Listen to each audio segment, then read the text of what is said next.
Is there a contradiction between faith and science? Well, there's only one reality out there.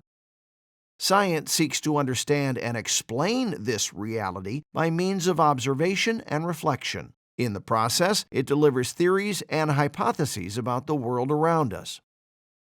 Religion also seeks to understand that same reality, but not with the help of microscopes, rather with the help of God's revelation.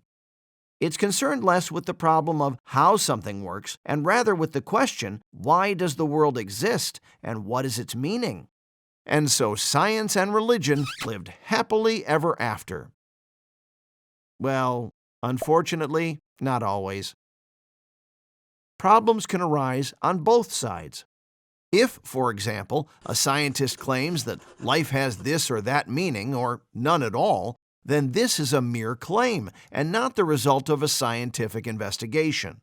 This happens because a scientist doesn't get an answer to these questions from the kinds of studies that he does.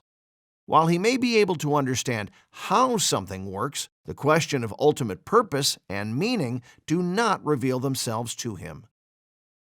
To put it in an example, if I understand how a car works, why an engine runs, how all the parts work together, and so on, I nevertheless have absolutely no idea where the car is going. Paris? Vienna? Yerevan? Studying the parts of a car simply cannot answer that question. In the world out there, it is very similar. Science may explain how something works, but it cannot make a judgment on its ultimate purpose or value. In fact, whenever science attempts to answer these questions, it becomes decidedly unscientific. Problems can also arise on the side of religion. This happens whenever revelation is misinterpreted. For example, when the figurative language found in parts of the Bible is not understood as figurative, but rather explained word for word. Or if one were to ignore the fact that the Bible is not a divine dictation, but rather the work of divinely inspired authors working out of their own respective cultures, time, and language. When these things are forgotten, it can lead to errors and, quite possibly, to conflicts with disciplines of science.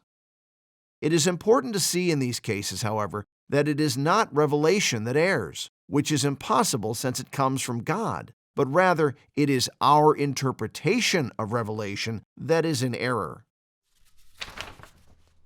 In this regard, the great theologian St. Augustine stated in the 5th century, "Usually, even a non-Christian knows something about the earth, the heavens, about the motion and orbit of the stars, and even their size and relative positions. And this is knowledge he holds to as being certain from reason and experience. Now, it is a disgraceful and dangerous thing for an unbeliever to hear a Christian, presumably giving the meaning of Holy Scripture, talking nonsense on these topics." When science and religion acknowledge their respective areas of competence, then both will get along. And even more, both will complete each other and help us to understand the whole of reality.